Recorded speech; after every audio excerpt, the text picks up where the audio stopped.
Hospitals in the West have now been fined almost £1 million for keeping ambulances waiting outside A&E.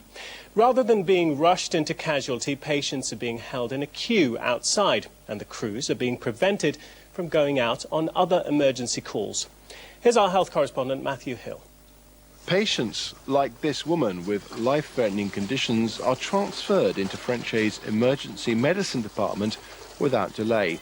But that means there are times others with less serious conditions have to wait outside in ambulances. Last month alone, Great Western crews sat for an estimated 8,000 hours queuing outside local hospitals. The MP, Steve Webb, has recently visited this control centre at Almondsbury because of the problem, following complaints from constituents.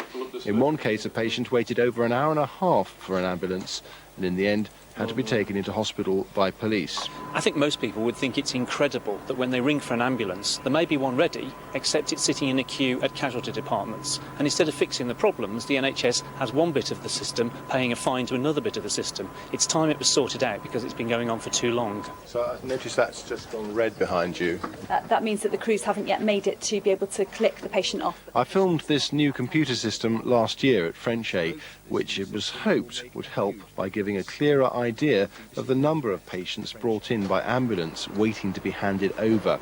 But so far, there's no sign of these delays improving. An ambulance delaying once at a hospital obviously impacts on our service. If there's several ambulances delaying, that can have a bigger impact on our service. So it's quite to quantify that and how it affects us. But ultimately, the crews don't want to wait in hospital crews. They want to be out treating patients and certainly in the hospitals as well. They want to resolve this problem. The hospitals say the computer system and new ways of working are beginning to show signs of improvement. In a statement, they say we fully recognise the importance of keeping ambulances on the road and that they acknowledge that handover times need improving, and that's something they're absolutely committed to doing. Matthew Hill, BBC Points West, Bristol.